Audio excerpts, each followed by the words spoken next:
to do some sketchy shit. Doo-da, hope I get away with it. Oh, da doo-da day. Good evening, everybody. What? What? Dan's hoof. Oh, my arthritis is acting up. That's all. Don't worry. Ah, I just took some painkillers. Oh, and I am picket fencing like crazy, aren't I? huh? No, you're just like a bad Japanese overdub. Me too. I noticed mine was running a little. I'm better now. But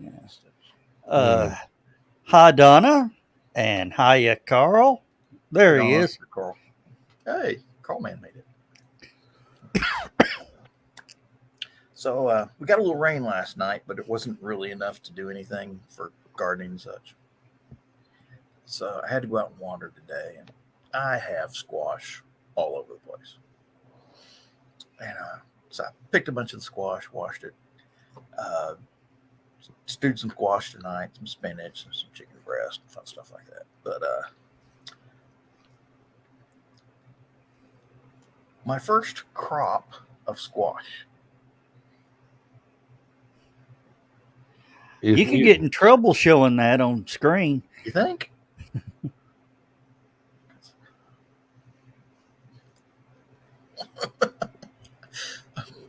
No. Okay, look closely at that. Okay, they've grown together like that. They've got like, a shared stem.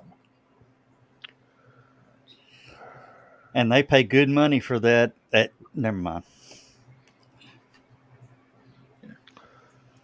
That's what you get for going to STEM school.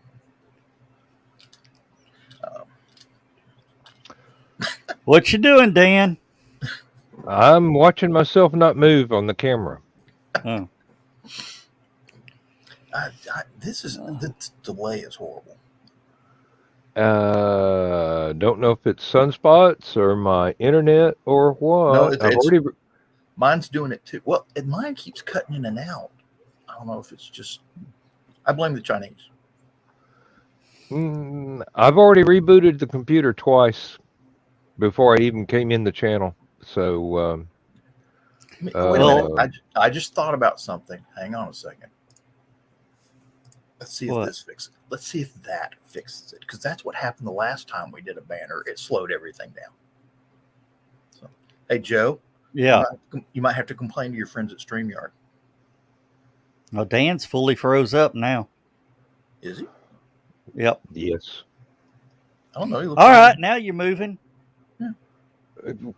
Not very rapidly, I expect. No, but you caught up there for a second all at once. It's a Bruce Lee movie. I'm plugged directly into the router. Everything is as fast as it's going to get. I blame the phone company again. No, I'm not stealing internet from Bill. Oh. Meanwhile, people at McDonald's are going, how come the register got so slow? Well, they shouldn't watch StreamYard on the register. That's how you order stuff now. Go on StreamYard. So I like 5 hamburgers. I wonder, I've never used one of those kiosk things at McDonald's. I wonder if it says, would you like fries with that? Every time you order something. More than likely. I just before they put the kiosks in, I was told by a near neighbor about 2 miles up the road, who was an employee there, that they were going to. She was on the cash registers. They were going to replace the people on the cash registers with the kiosks, and I said, well. No more business from me, except on very rare occasions when I have no other choice. Drive through. You still got to have somebody there. Yeah, but they let go I'm still a waiting for dozen Walmart. people over 3 shifts, and I'm going. And this is to keep them from making an extra $2 an hour. Nope. Sorry. I'm still waiting for Walmart to give us a pizza party for Employee Appreciation Day. Hmm. I'm going to run their damn cash register, and they need to buy me a pizza. Um, Oh, did I complain about what I did at Kroger this week? All of the 3 cash registers with attendants were backed up about 10, 20 yards full of people with extremely full grocery carts. And Good. I had like about 6 items. So I went through the self checkout. Unfortunately, I had bought Lindsay a pair of shoes because she needed some beach shoes, tennis shoes, whatever. Right. I did not realize there was an anti-theft device firmly attached to one of the shoes.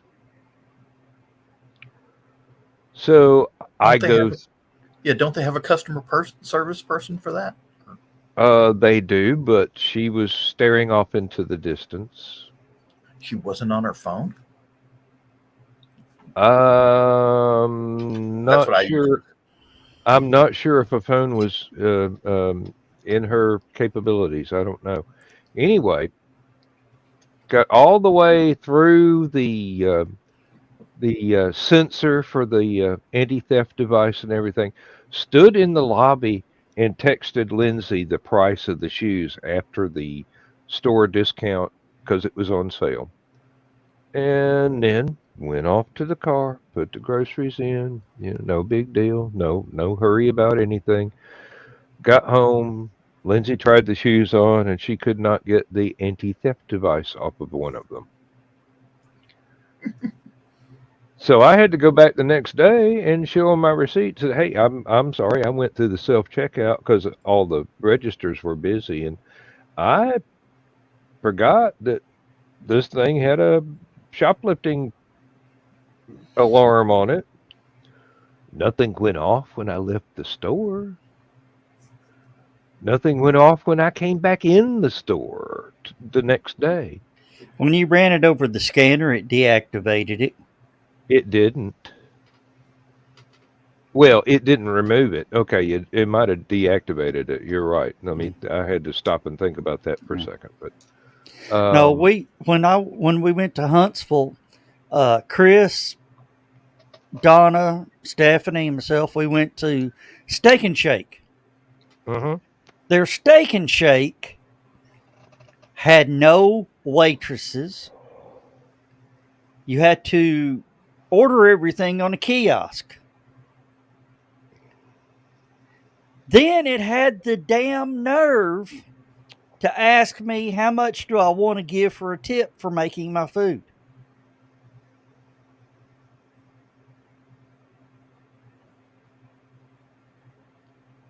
Uh, I put 0, and our order was completely fucked up.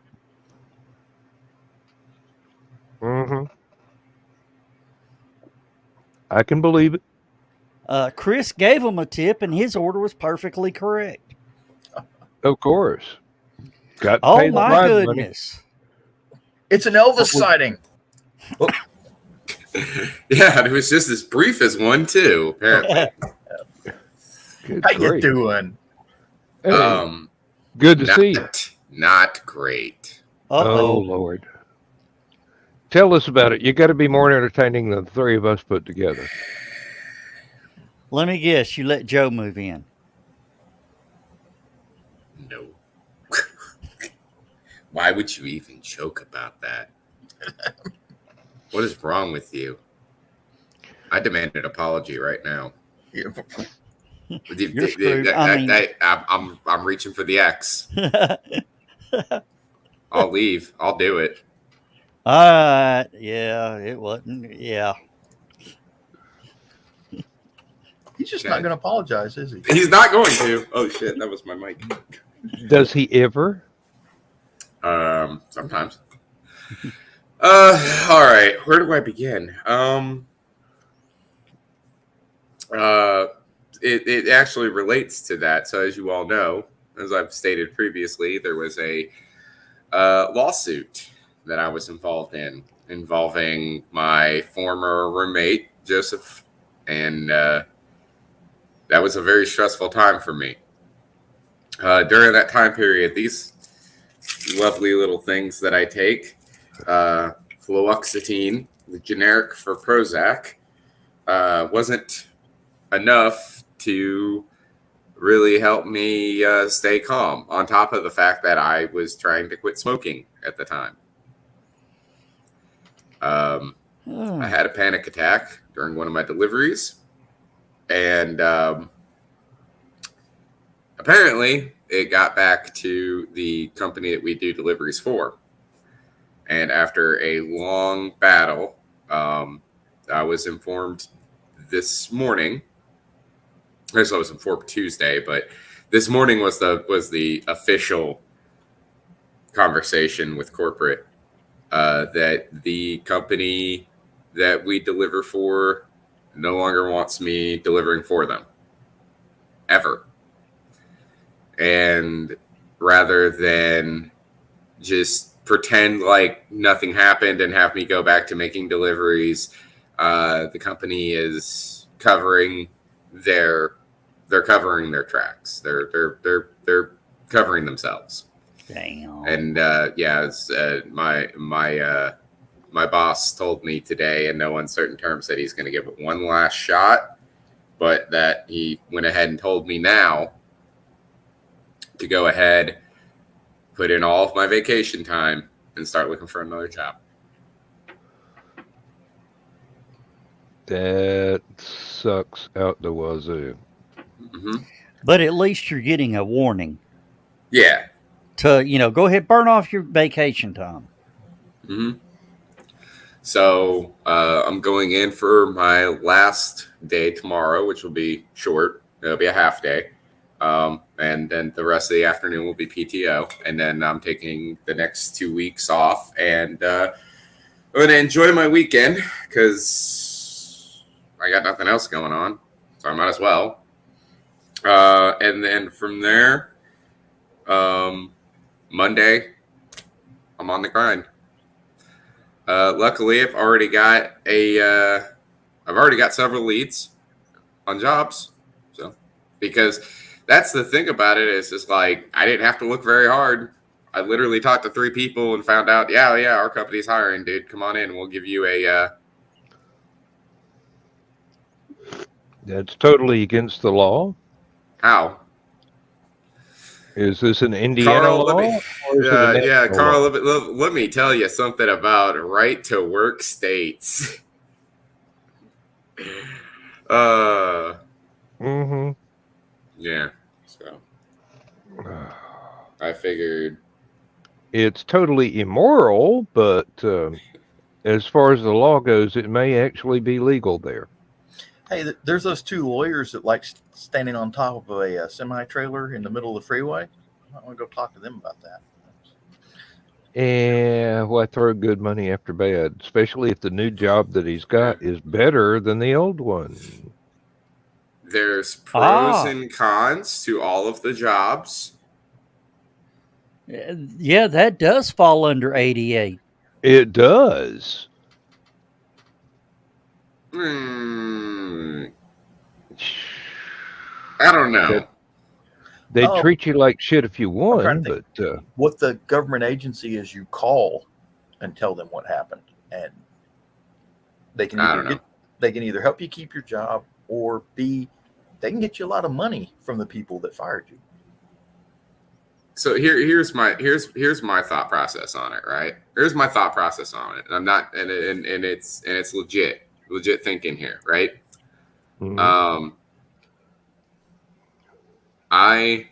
The company wants to get away from hired on directly drivers and go to ICs anyway.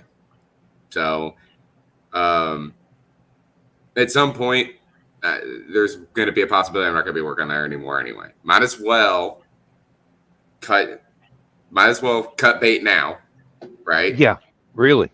You know, as far as the jobs that I'm looking at, right? As far as the jobs that I'm looking at, and I'm not kidding about this. All three or two of the jobs pay more than where I currently work.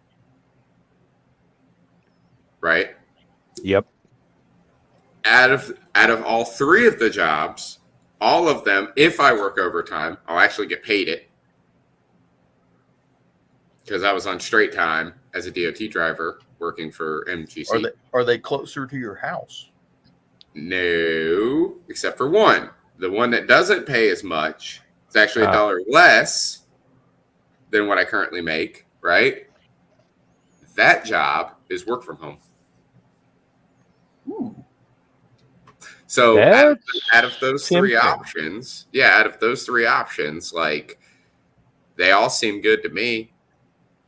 So I'm going in this order. This is the order I'm going in, right? I'm going to attempt to get a job where my dad works first because he's offering to help. And he likes the company that he works for. Never has a bad thing to say about anybody down there, ever. So it sounds like they've got a pretty good head on their shoulders and might be a decent place to work. They haven't screwed him over yet. I would go and work there. That would be the first option, right? Second, if that doesn't work out for whatever reason, right? Katie, my friend Katie told me about a work from home job, same thing that she does, and that she really likes the company and everything else, and that they help subsidize the pay and everything to, like, apparently they not only do they pay you $14 an hour, but they give you a credit for your internet to help pay for the internet. So that's good. So I would save you more money, and I would save money by, if I'm eating at home, I'm not, I don't have to go wasting gasoline. Yeah, don't have to eat mileage on your truck. So. Exactly, and I don't have to, like, if I'm at work, I have to bring food that I have to heat up in a fucking microwave, or go to a burger joint or whatever. But if I'm at home, like on my lunch hour, like I can cook whatever I want, so I can eat like ramen noodles or pasta or something. So I save money that way, right? And then the last job is working on cars,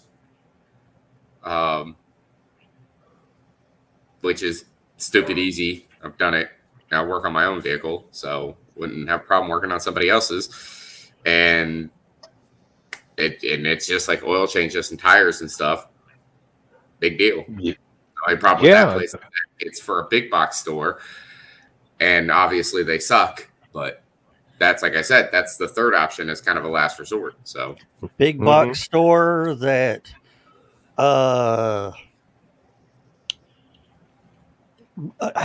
has a blue and it's just the spark of everybody's life. I'm going to plead the Fifth Amendment to not incinerate myself. Uh-huh. Oh. Well, at least you've got the options and you have thought it through. It's not like you're just totally cut loose. Yeah. And then again, a miracle may happen and they aren't going to let you go. Yeah, I mean, that was the big thing about it, was like even the guy I was speaking with, like the corporate manager that I was talking to, was like, we don't want to let you go. Like, we want to fight this, but they just, every time they're like, no, and they're scrutinizing everything because he was saying, he was like, this is $1 billion company that we're talking about. All they look at is numbers. They don't look at people. Yes, I have vast experience with that sort of arrangement. And the company I'm working for currently, which, like I said, tomorrow is pretty much going to be my last day. It's a family-owned business. They do get it. They do get like, yeah, human beings. So they want to help as much as they can on stuff like this. And it's just sometimes things can't be helped. So I get that. You know? Mm-hmm. I was told today at work that after the last 2 or 3 years of being told that they're going to do away with my job when I retire in 6 months, tomorrow they're going to find somebody for me to train on my job. Are they going to pay you extra for that? Actually, it's in the contract if they say that somebody's going to be trained for my job. Now, if they're just training some fill-in, probably not, but I should get an extra $1 an hour if it's official. So we don't know. My supervisor is telling me they're beginning to realize just exactly how much I actually do instead of. Please don't retire. I've already gotten that. I've had people actually say, "Hey, look, we will take up a collection and give you an unofficial bonus if you don't retire right now." And I'm going, "Hey, well, you know, I've been telling you for 10 years this is my exit date, and I've worked it on down from 10 years to 6 months. So I've also told some of the engineers that I work with that I'm going to be buying a couple of thumb drives and copying over all the stuff that I've created for Excel spreadsheets and stuff, and going to give that to a selected few people for when I leave, because How much you there's charge? a couple of them that think I'm doing absolute wizardry with spreadsheets, and I'm going, no, Google is my friend. Well, I've got this thumb drive I'll sell you for $12,000. No, and there was one person in the office that says, you need to tell them that you'll be available for a phenomenal fee for consulting when they can't figure out how to do what you do. And I go, okay, yeah. I've thought about that. I've already quoted to a couple of them $1,000 an hour, 6 hour minimum. Don't care if I come in for 5 minutes. You still gonna pay me $6,000 for that day. And they're going, it's highway robbery. And I'm going, well, you're going to do away with the job, supposedly, until you find out that nobody else can do it, even the people that you want to turn it over to piecemeal. I don't. It's Hey. just I no longer care. Yeah. And Dan, you have to reschedule your fishing trip. Fishing trip. They're going to Yeah. call me They during. can pay you for that. They're going to call me during HallowCon and go, hey, we've had a computer malfunction here. Can you come in? And I go, well, no. But if you give me a login code from the hotel, I can probably take care of your problem in less than 5 minutes. And it's still going to cost you $6,000. What I want to do is price myself up high enough to where they're never going to call me to come in and do anything. I don't want to come in and do anything. That I want them to have to figure it out on their own. And the people that will be getting the thumb drives are the really bright engineers that can get some use out of it. And I don't know. They're gonna really mess with the folks that I work with that are in the job that halfway crosses over with mine, and try and get them to do it. And most of them will just go, that's too much work. We're not going to do that, and they'll bid off the job. And sooner or later, it'll be, a new hire straight in off the street, doesn't even have any experience with anything whatsoever, is going to get stuck doing my job Yep. because they're the low person on the totem pole.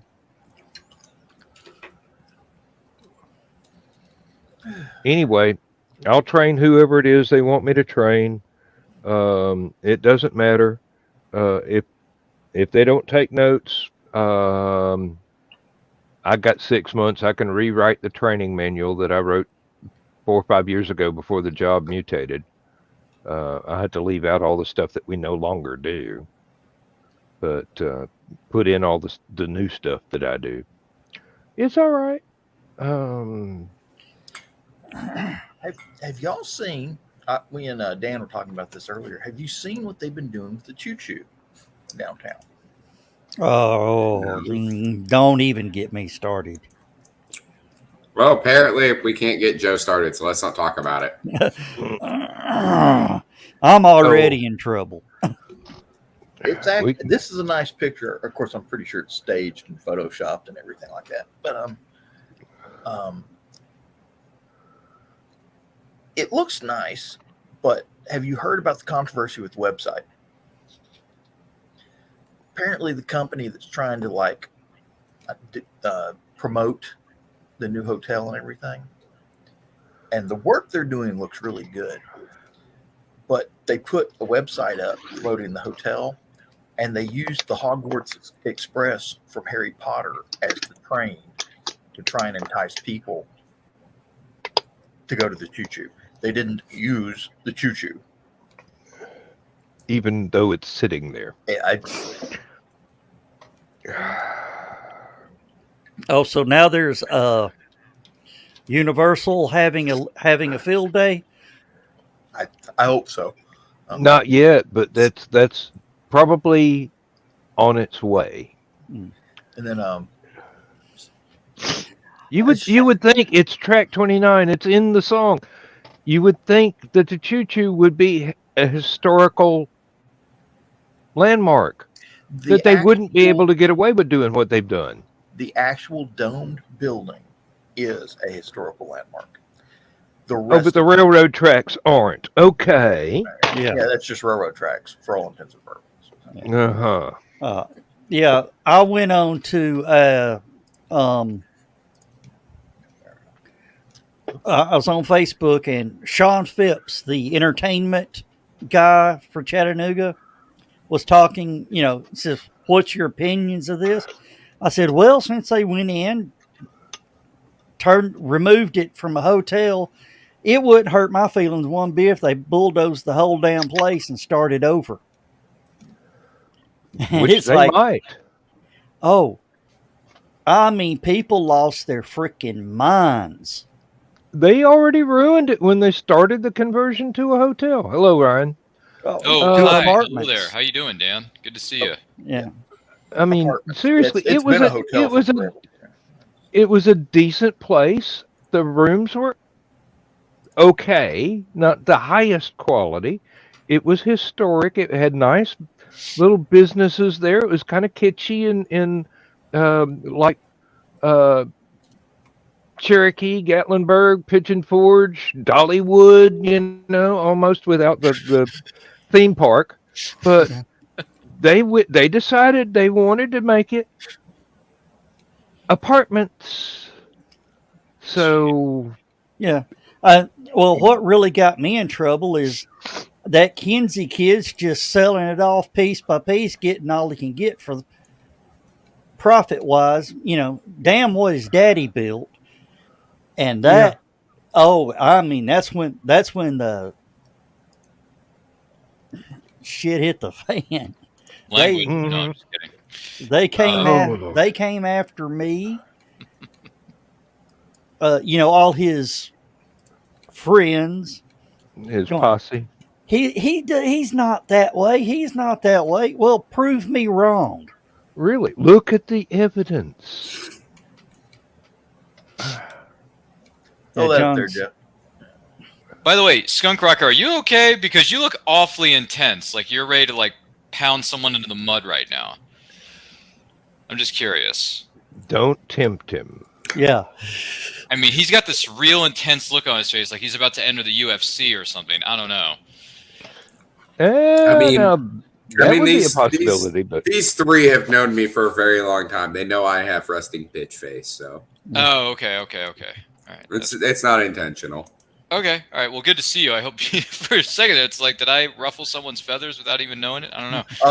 Oh no. That's Okay. no. If you ruffled anybody's feathers, they'd tell you about it. Yeah, they tell me they would tell me either in front of my face or they would do it behind my back in the green room. So it's fine. Exactly. Oh, I'm used to it by now. And by the way, Carl, no, I have no idea what Chattanooga Choo Choo song even is. I don't even know if that is a song. I have no flipping clue. But Glenn Miller, wasn't it?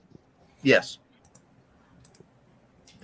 this It is all, actually this is all news to it me. was written for a movie. I can't Really? remember the name of the movie, Yes. but the song was written for a movie, and Glenn Miller did the song for it. Cool. So, I wish I knew who that was. And But Well, you're a young Frankenstein fan. yeah, I'm awfully young. I don't know if anyone noticed this by now. By the way, hello to Donna and hello to Dawn and hello to Carl. Good to see you all. Hope everything's well in your neck of the woods. Sorry, just wanted to Yeah, acknowledge that. you have seen Young Frankenstein. Oh, you mean the movie? Yes. No, I've never seen it. I know exactly what it is. I know who's in it, but I've never seen it. so you wouldn't be familiar with Putting on the Ritz, the musical number that they The musical number? No, I've never seen the movie. Pardon me, boy, is my that sweet Pennsylvania summer show? child. Let's You take need a to. vote. Should Ryan be removed from the show until he sees? Man, you know, No, you guys have mentioned like 50 No. movies in the last 3 weeks that I've been on here, and I haven't seen like a single one of them. But you know what? I'm just happy to keep coming back here and learning from you fine gentlemen and ladies, because Dawn's occasionally on the show. Some other folks we know of are on the show. And you know what? I finished my first week at my new job, and the first day on the job, I get madly sunburned. And then 2 nights later, they have me working at the souvenir store, which, by the way, was undercover. Everything was cool. So the first day I get burned. The second day was better. And then next week we have another homestand. So feel free to come out and see us if you're in the Greensboro, North Carolina area by any chance. But and then I found out that a bookstore near my house, the McKay's that I keep talking about, McKay's bookstore Oh, up yeah. here. Yeah. So they posted yesterday on their Instagram, for those of you who are not familiar with the social media channel, and they posted that they're hiring part and full time. So I'm like, yay! So I hauled tail over there, filled out an application, turned that sucker in. So cross your fingers, cross your toes, say your prayers for me if that's the way you go about certain things. So yeah, we'll see what happens. Maybe I can get the best of both worlds, right? Work the ball games at night when they have homestands, right? And then during the other half of the week, I'm working at McKay's, getting mad discounts on all the free nerd stuff. You know what I mean? That It could happen, does your McKay's Yes. have a coffee shop? Inside the store or like next door? It should be inside the store. Oh, Or it's it could inside. No, ours, the one in Greensboro doesn't, and the one in Winston-Salem doesn't either. be- Okay. Sorry, I'm sorry to disappoint you, but no, it is strictly all the merch or all the stuff that's there, whether it's vinyl, whether it's CDs, books, whatever. It's great. I love it. I was just there. Like I said, I had to fill in an application the other day, so I Strangely walked enough, around. The last time I was at McKay's was with Skunk. Really? Yep. Wow. Did you guys buy yourselves like a mountain full of books or like music or something? We couldn't find what we were looking for, but he did find some of those green VHS tapes he loves to collect. Really? Huh. I was not aware of this. Hmm. Did Yeah. we find it? No. There were no VHS tapes. Yes. Yeah, I was That gonna was say. that was. Remember, John? That was the thing I was complaining about because we was looking at it for VHS tapes and they don't have them anymore.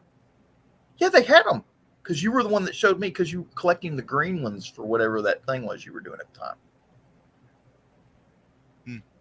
They didn't. No. I mean, they didn't have VHS tapes here in Greensboro or Winston-Salem. Yeah, no, they don't. They don't carry VHS tapes. They don't. They anymore, They John. strictly carry for physical media. They carry vinyl, they carry CDs, and they carry DVDs and Blu-rays and TV box sets. But you know what? Those things are a dime a dozen. They're everywhere. Because you were telling me that you and that guy that were doing that Skunk and this friend of his were doing a pod show, Mhm. and Yeah. it's about movies, and they were putting the recordings of their pod show or whatever on VHS to sell. I can't remember exactly. Huh. And he was collecting. We were making what we were doing was we were taking certain stuff that we were things that had never been released on VHS before, we were releasing on VHS. That was one of the things that Scrub House was doing at the time period. And Scrub House. Thank you. I couldn't. And there was, I don't remember, there was green and there was orange, and I don't remember green why and orange. Audrey was wanting the green one so bad. And you kept telling me, I keep looking for the green ones. And strangely enough, every time I go to like a thrift shop or something like that. When I think of green or orange VHS tapes, I just think of the Nickelodeon movies that came in. I think that's specific. Oh my god, I hate this stupid thing. Wow. There's a cleanup on aisle 3. I had to restructure my desk for just such an emergency. Anyway, as I was saying,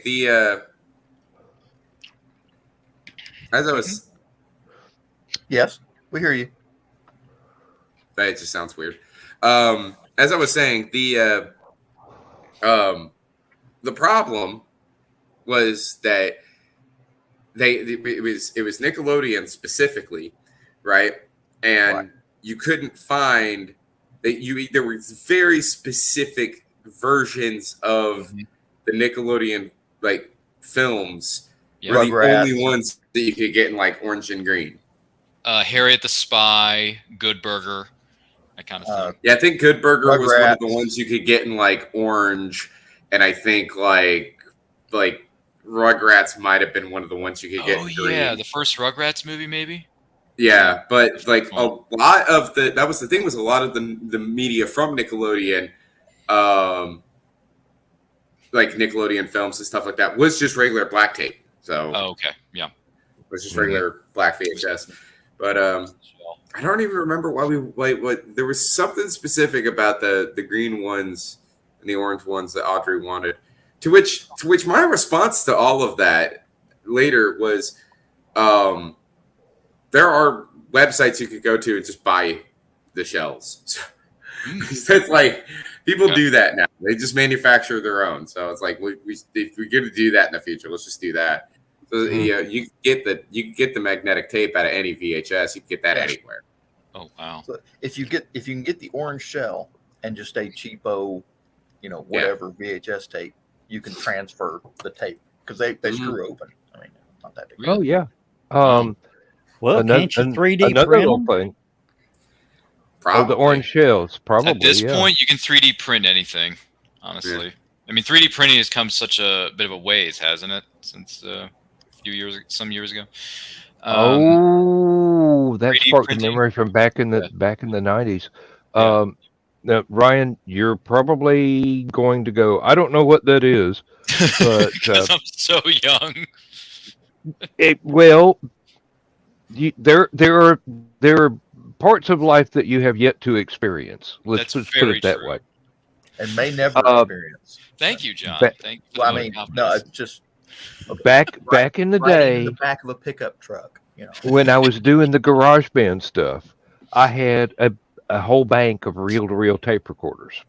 Ooh. I was using them for mechanical tape delay effects. And I had a bunch of donated 8-track tapes. Imagine my surprise when I found out the 8-track tapes were exactly the same width as the tape for the reel-to-reel. And So if I had a defective 8-track, I could take it apart, restring the tape onto a reel, and reuse it on the reel-to-reel tape recorders. But how did you get the right track on that thing? We actually had a reel-to-reel player at my broadcasting school where I was trained at. The best reel-to-reel I had had a way to record one track at a time, or stereo, or you could actually use the entire tape strip as stereo. So with the intermediate step, you could run all the tape one way in 2-channel stereo, turn it over, play it back the other way, and you'd have another 2 channels. or you could use it one channel at a time and wind up with a 4-track tape. And basically, one thing that I did was I was not very vigilant about resetting some previous settings from when I was fooling around with the thing and discovering some of this.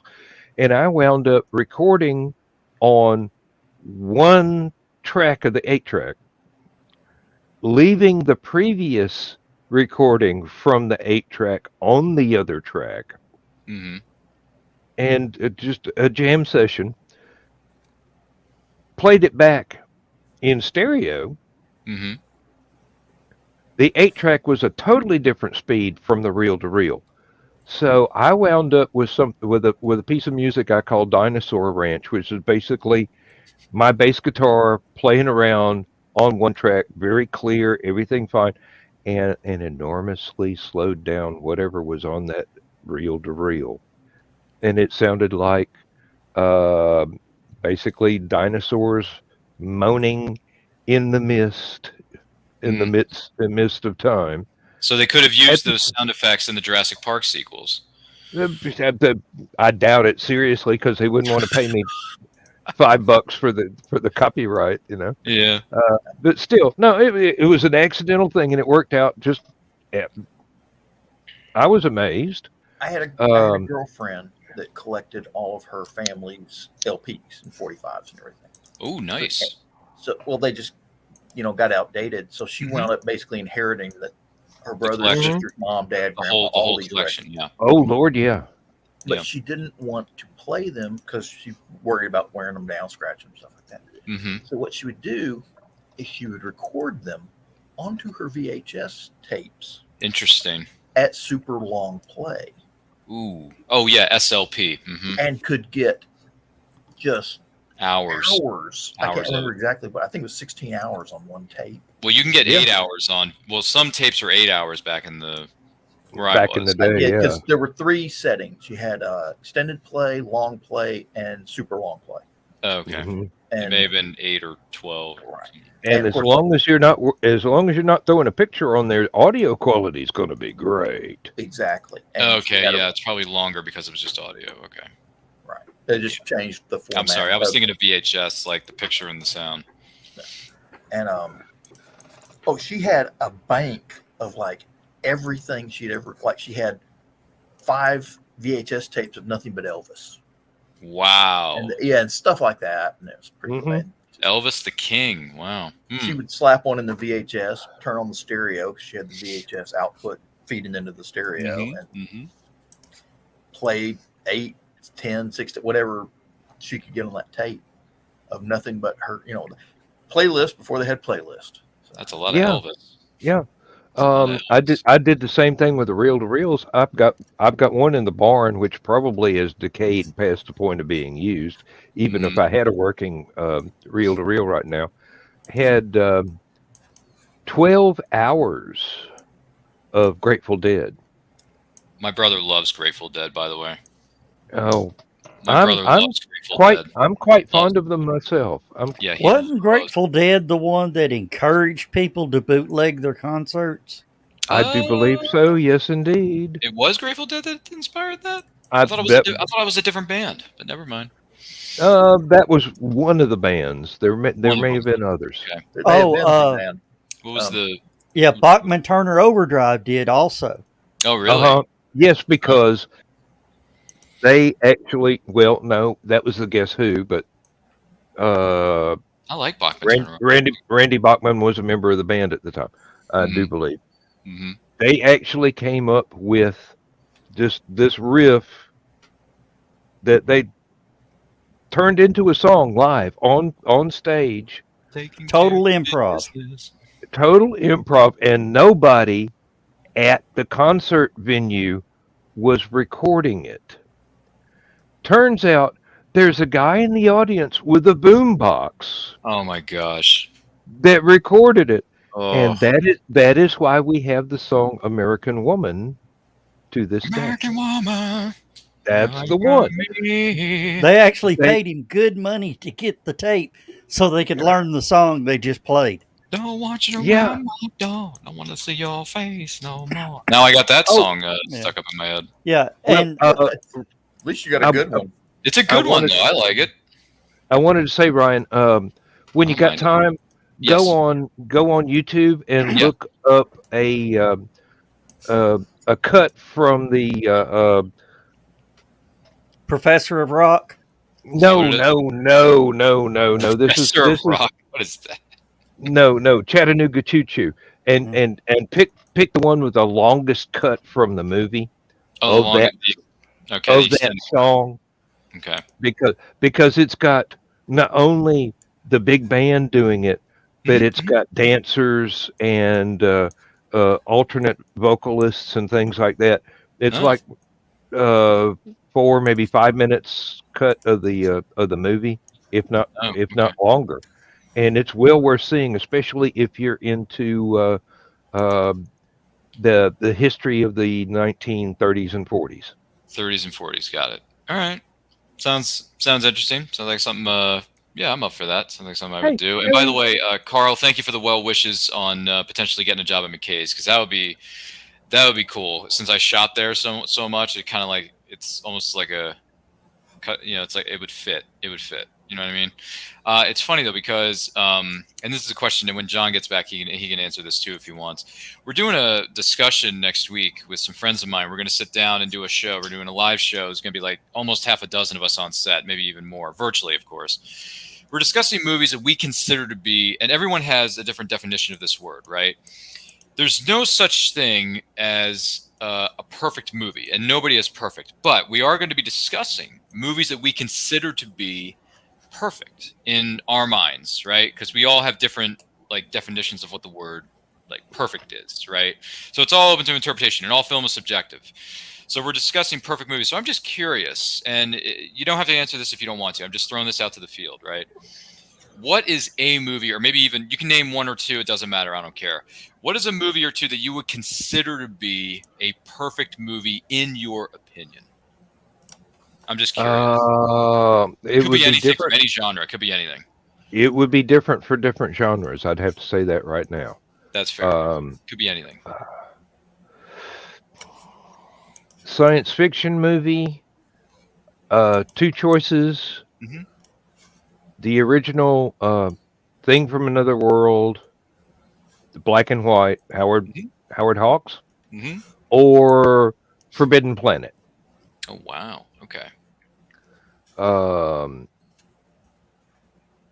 Popular entertainment comedy sort of thing. The Great Race, and quite possibly The Great Escape, Mm. which isn't a comedy, but same time period sort of thing. Mhm. And there are lots and lots of others. If you want a musical, you can go all that direction. Mhm. Probably West Side Story. Mm.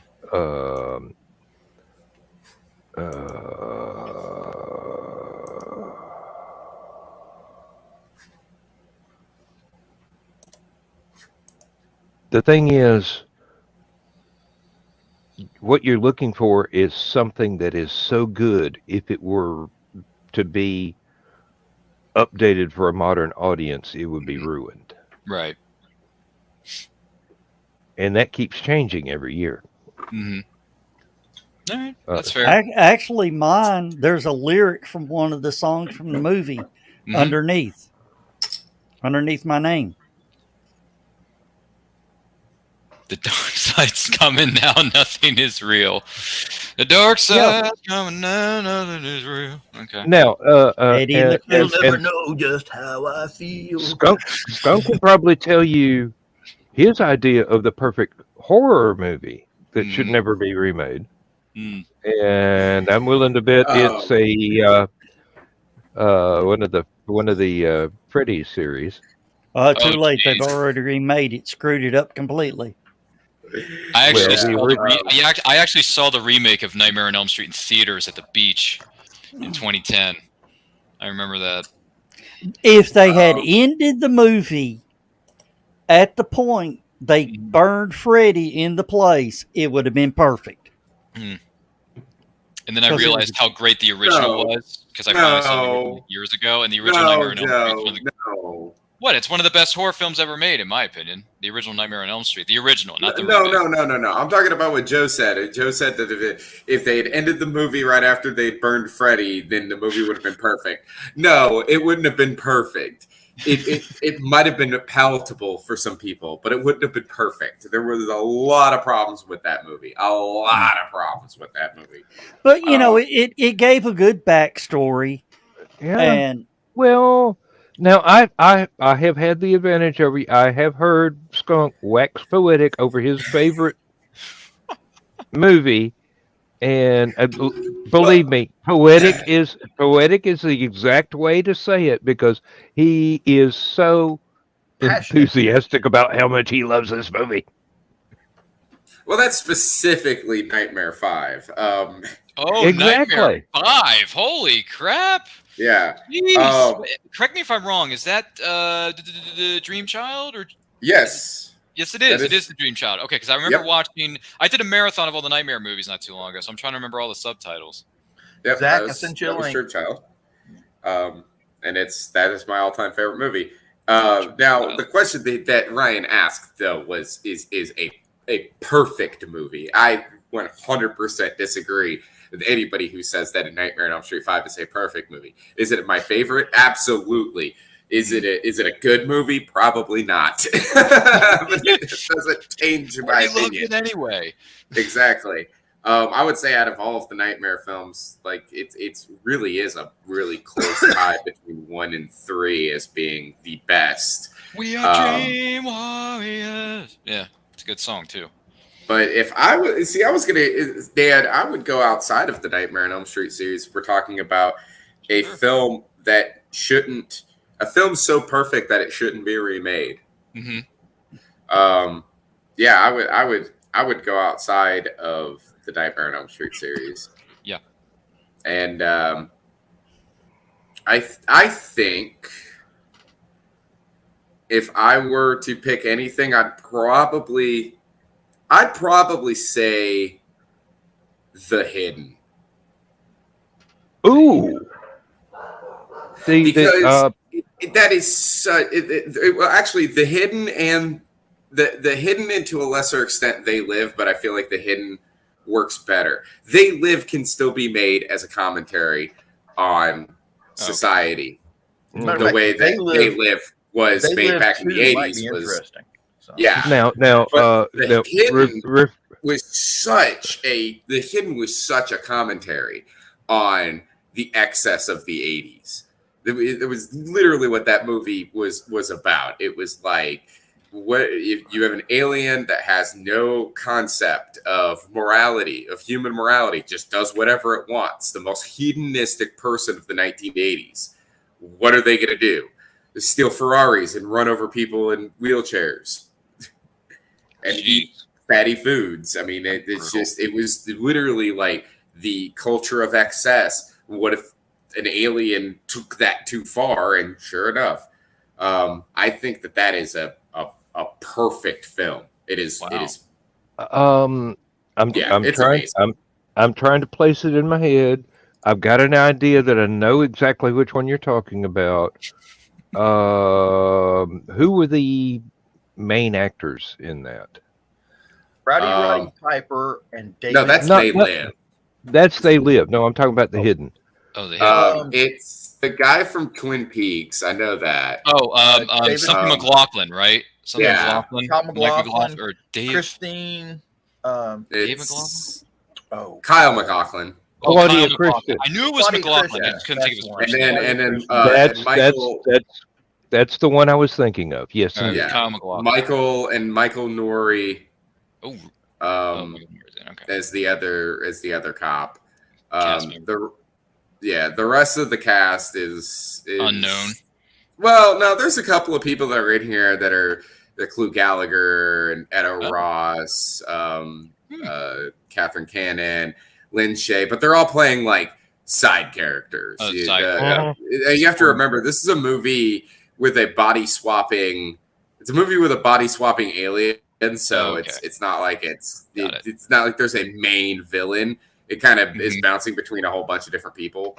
Exactly. So yeah, the real two stars of the film are Kyle MacLachlan and Michael Nouri. Wow. Which, like I said, Kyle MacLachlan, even though he has my first name, I'm just sitting there like, I could never remember his name. I could just remember him as the guy from Twin Peaks. Yeah, Kyle MacLachlan. He's been in a lot of stuff, too. That guy's been... Claudia Christian has been on record as saying she enjoyed doing that movie. Yeah, she was she's the stripper, right? Oh my God. I don't know if she was a stripper or not, but she was the one that had the sports car right after the alien got her. Yeah, she's the stripper. Or hooker or something. There's a the alien takes over her body, and then the first thing the alien does is after taking over her body, the first thing that the alien does is look in the mirror and be all like, tits. Wow. Hi, Michaela. Jade she's in the chat. Josh Kemp is in the chat. Dawn is having a good time in the chat with her comments on certain things. John, I don't know if you remember the question that was going around the table. The question on the table is, what is a movie or movies? You can name more than one. It's fine. It doesn't matter. What is a movie or movies that you consider to be perfect in your opinion? Like from your standpoint, from where you're sitting, what is a movie you consider to be a perfect film? That's the question on the table. Oh, I thought it was so perfect that they can't remake it. I mean, well, you can twist the question that way. You know, that's yeah. A bit of a I think that's what Dan was saying. That was just my interpretation. Dan, you were right. I would say Nightmare 3. Nightmare 3 Dream Warriors. There you go. It's so amazing. It's such a good film. There are several, but the problem is they've all been remade. Oh, that's a bummer, John. Yes. I feel bad for you. And the bad part is, it's I mean, John Carpenter's The Thing was a remake. Yeah. And that was one of my favorite horror films. Yeah.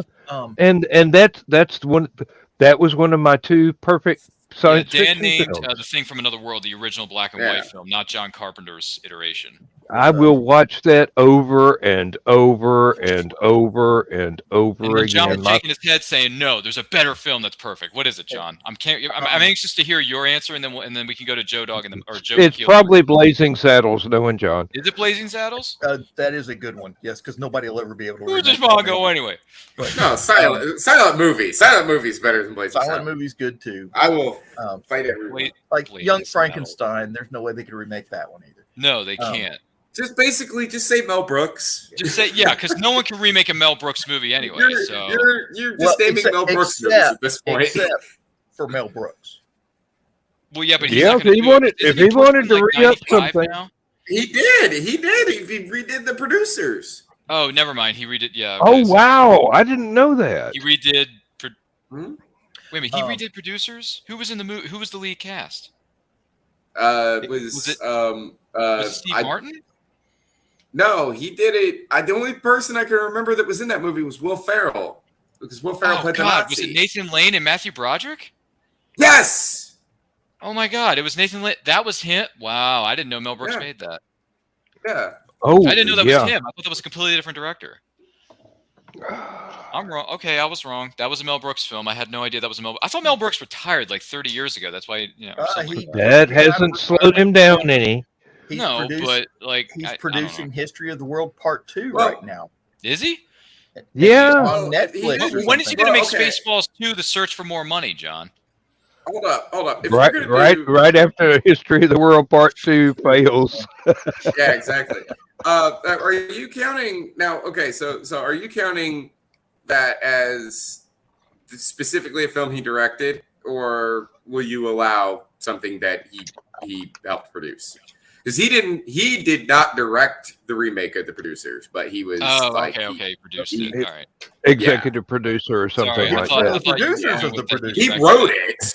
Okay. He Yeah, wrote he the wrote it. the 68 screenplay, and the movie, Right. which came out in 2005, was based off of the 2001 stage play. Yeah, Brandon Sapp just dropped it. First one was a film, then it went over to Broadway, then it became a musical, then it became a movie. All right, got it. We were talking about movies that should be remade. The Andromeda Strain, the Michael Crichton. Ooh, They did a remake. They did? Yes, They it was remade horrible. that? Sci-Fi Channel did it, and it was horrible. Oh, the Sci-Fi. It was I've horrible, seen a yes. number of Sci-Fi Channel series, then, but that was not one of them. The Lathe of Heaven. the which Ursula actually- K. Le Guin. Yes. Ursula K. Le Guin. Really good movie back in the early 70s. They tried to Yes. remake it. And I knew it was going to be horrible because one of the main actresses in it was Ray Don Chong.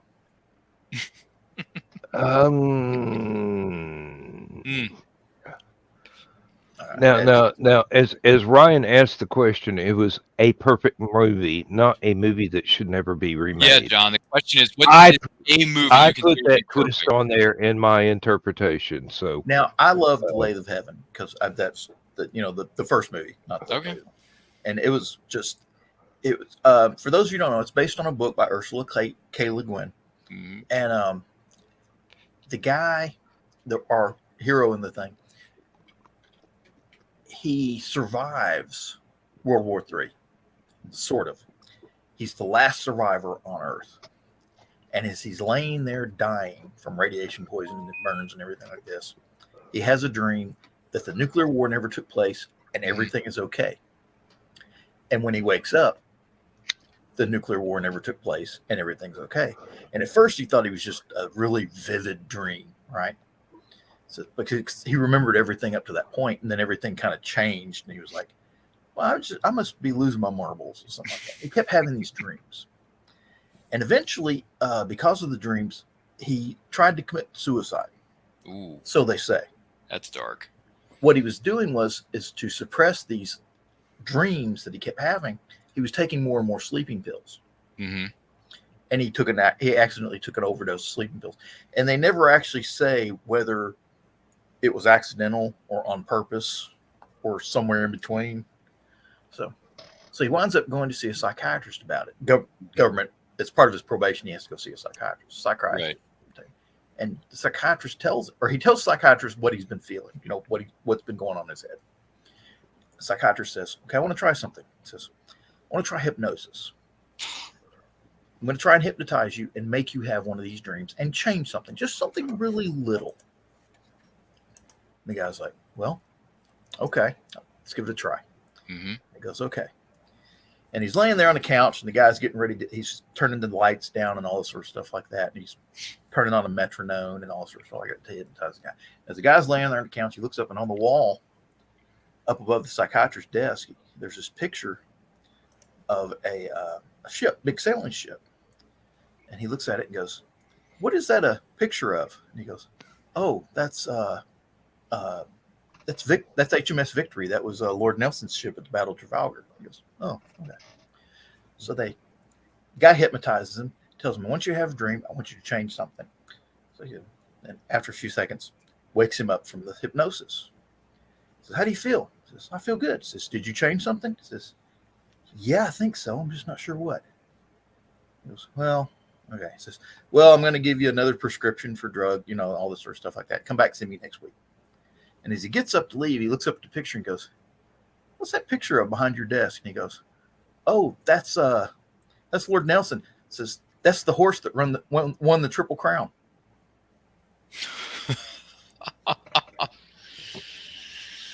And it goes from there that after he leaves the office, the psychiatrist gets thinking about what he just said about the picture and keeps looking back at it like, big wait a cuckoo minute. for Cocoa Puff. Huh? Interesting. yeah, So that's okay. And it goes on from there. It goes It gets way twisty, off into the is what you're sci-fi saying. from there. Yeah. It gets yeah, twisted. By the way, yeah. Carl tossed in an interesting pick. Carl says Hitchcock's North by Northwest to him is a perfect movie. I would agree. I would agree. I will take your North by Northwest, Carl, and I will raise you Psycho, which is incredible, by the way. But they have tried to redo Psycho. But we're not. It doesn't matter. I know. I'm just saying, like, a movie that's in my, Hitchcock's Psycho, I think is great, if not perfect. Did he do? Yeah, he did. To Catch a Thief, I think is fantastic. Rear Window is incredible. It's actually my favorite Hitchcock film. I'm not saying it's the best Hitchcock film. I'm saying personally, it's my favorite Hitchcock film. So What about Casablanca? I honestly, and I'm probably going to show. I'm going to show two of my cards here because this show is going to go live on Monday night, which I believe is the June 5th. Yeah, so Monday, June 5th, 8 p.m. Eastern time at Nerd Culture Channel, which you can find in my name tag right here. We're going to talk about perfect movies. One of them I am going to drop is Casablanca. I do think that, in my opinion, that's a perfect movie. Another one. This is going way back. This is going way, way back. This is going back to the 80s. Great decade of film. So. Fun story, and I've told the story. Maybe I've said this to you before, maybe I haven't. There was a film club on my campus when I was in college, and one of the films they were screening that night was a movie I had never seen before, ever. Period. So we go into this room. It's a giant, screen, everything else. It's a giant auditorium, whatever it is, lecture hall with a giant nice screen, giant sound system, whatever. So we sit down, we watch the movie. 2 hours later, my jaw was on the floor. I went to a mom and pop store the next day, bought the movie on Blu-ray. Some years later, I met one of the lead actors from the film, and I had him sign my Blu-ray. And that film, to me, in my opinion, is not only the best of this, because there's a lot of films in this series. It's the best of the franchise, and it is the most perfect film of that franchise, bar none, is James Cameron's The Terminator from 1984. 100%. That is a 100. It has a 100% rating on Rotten Tomatoes. One of the very few movies in history that has a 100% rating on Rotten Tomatoes. And there's a reason for that. And a lot of it was filmed commando style. It was filmed commando style. It was on a shoestring budget. I mean, everything they did in that movie, to me, is revolutionary. Period. They did not expect it to do well at all. No, but the film is perfect, and I love it to pieces. I can watch that movie ridiculous amount of times. It could be on TV, streaming service. I have it on Bluray and DVD, by the way. Whatever. How do you feel about Terminator 2? See, here's the thing. I did a rewatch of this a month or two ago. I did because I wanted to compare the two because I haven't seen Terminator 2 in a very long time, John. And I sat down and I watched it. And I realized this is more of a setup for the next action set piece than a story-built film. This film is more style than it is substance, in my opinion. Terminator 2 is much more style than substance. For me, it's a special effects revolutionary film that deserves to be praised for its technological achievements, but as a story, it's not as strong as the first one, and never will be. Yeah. But James Cameron did a great job, especially. He did, but to me, every scene in Terminator 2 is just a setup for the next action set piece. It's not a story-built film. It's a style with very little substance. In my opinion, you may think differently, and that's fine. No, I would actually agree. It was going for straight out action. It wasn't going for a story. Nope, it wasn't going for it. It cared more about the special effects revolution and the digital effects they were using for the time. And believe me, the effects are great. I think the effects are fantastic. Oh, but yeah. as a story, it's not a bad movie. It's just not a story. Yeah, there's not much there really in terms of the story, with all due respect. But yeah, James Cameron's The Terminator to me is a perfect movie in every aspect of the game. So there you go. I'll throw another question at you then. Mm. What is a movie that was very good that needs a sequel? And I will start this off. Oh God. I will start this off with The Last Starfighter. Oh, I just saw that during the lockdown. I liked that movie. That had a spirit to it, man. I'd love to see a sequel. They're never going to do it, but I would love to see. It's been in production hell for over a decade. For decades. It's probably going to listen. If the sequel eventually does happen, it's probably going to bomb. But at the same time, like I'm still curious. How is Alex Rogan and his girlfriend Catherine Mary Stewart doing? How are they doing? I want to see how those two are doing. His little brother become a starfighter? That was actually his what I was brother plays expecting. the arcade game at the tail end of that movie, and I'm just like, know what? No, his little brother. Succeeded Larry Flint as the publisher of Hustler magazine. No, that was his dream. Get out of here! Get out of here! That was his dream. Get the heck out of here, Dan. I want to see The Last Starfighter 2. I'd be down for that. It's probably going to bomb horribly, but I would still watch it. 100%. Me and some friends of mine were writing a fan fiction Oh, were you? sequel to The Last Starfighter. That's where- good stuff. Yeah, everybody got promoted, you know, and Oh, they rebuilt the Starfighter Corps. Yes. And what's his name? Zor. Well, the character name was Alex Rogan of the lead character. Zor makes a comeback with. Oh, the yeah. Force. And Grig and Alex are now commanders in the Starfighter Force. They're 100%. in charge of training. So basically, it's like Top Gun Maverick almost. And then his little brother shows up for training. Yeah, I think it's a bit not 100% like Top Gun Maverick, but it is very similar to what they did in Top Gun Maverick. So I get where you're going. You know what? Here's the thing. I'll answer the question, and I know people are going to hate me on this, and that's fine, because I realize that this movie is in no way, shape, or form a perfect movie. I would not put this in my like top 5, top 10. But I liked the movie so much that I wanted to see where the story would have progressed had another installment been made, right? And I'm talking about, and this goes back to what you were saying about the last, this goes back to the 80s. Tron Legacy. Tron Legacy came out in 2010, and I loved that movie. I was in the theater either opening weekend or like 2 weeks after it came out, whatever it was. And I saw this in IMAX 3D, and I was blown away by how great this movie was to see as an IMAX 3D motion picture, right? Tron. I remember when Tron first came out. I went and saw it in the movie theater. Yeah. Back in 82, I believe. 82 was the original, right? And it was, it was incredible to watch. Mm-hmm. And I was like, when they said they were going to make Tron 2, I was like, how are they going to? Yeah, how are they going to fix this with they broke the NPC, I'm like, how are they going to fix this? And they did a really good job. Of course, they had to introduce a new protagonist.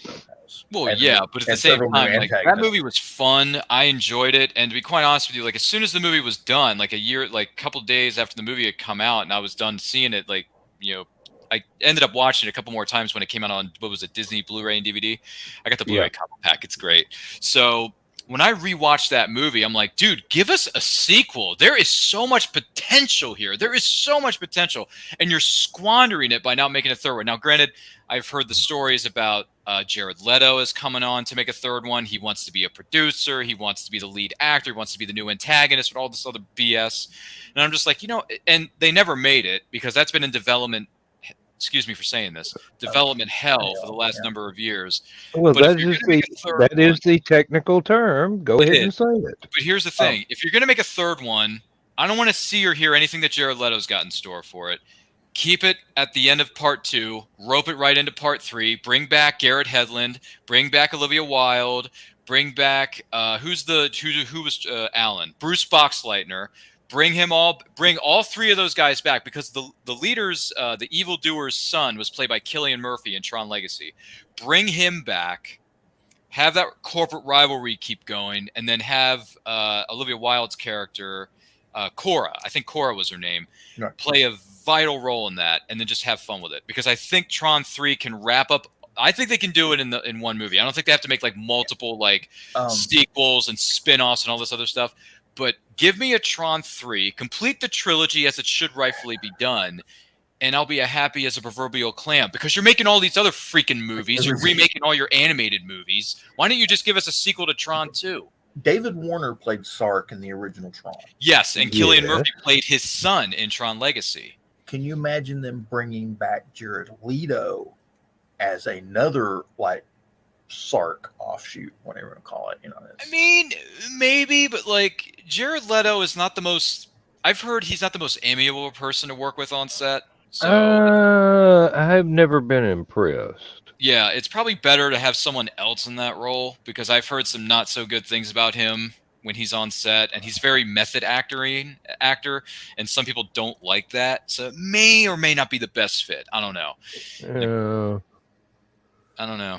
I think. Oh, by the way, Carl brings up a good point. He says Amy Hale's book Neurosis comes close to being a Hitchcock work. I would venture to say so, Carl, and that is a great book. If you have never read Neurosis by Amy Hale, treat yourself, because that is one of the best books I've read in recent memory. I'm not even kidding you. And I wrote that a little bit. I got a little bit to that point in my review that is posted on Goodreads.com. By the way, hashtag always support independent authors. Am I right, Dan?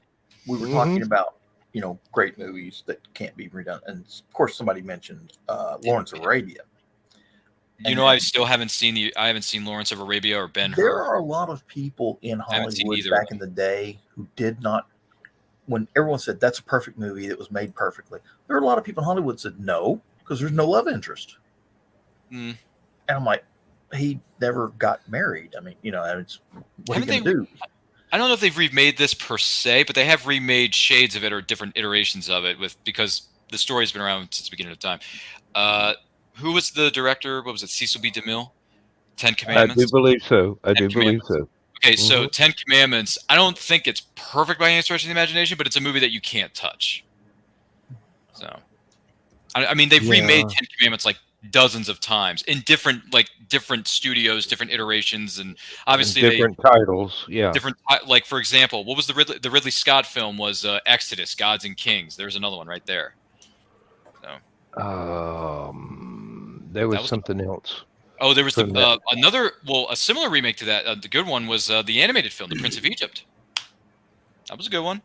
A lot of people put Prince of Egypt like in the top 10, like top 5 greatest animated motion pictures of all time. Yep. Some people do. And that was from DreamWorks. So. By the way, I'm about to light this up. Uh-oh.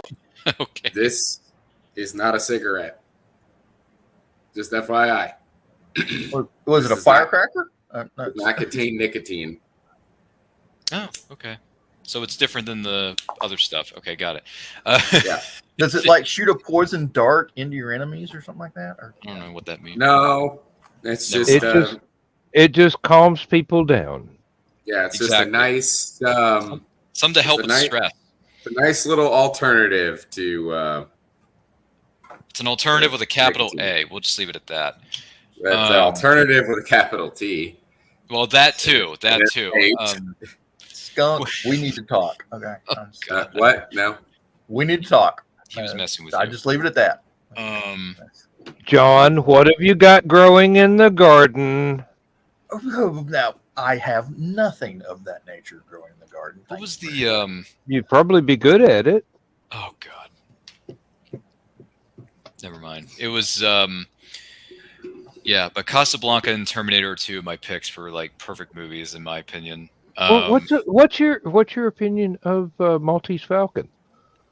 Oh, I think I mean, well, I don't know. I wouldn't say it was perfect. Yeah, but it's awfully damn good. It really is, especially those last. I know. Well, it is the stuff that dreams are made of.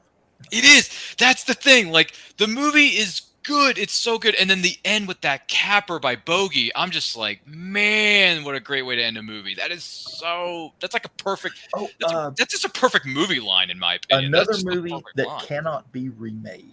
You can't remake Maltese Falcon, even though haven't they remade it though? The Blackbird. Wait a minute, what's Blackbird? Who was in that? Who made it? It was a comedy version. Oh, The Usual Suspects.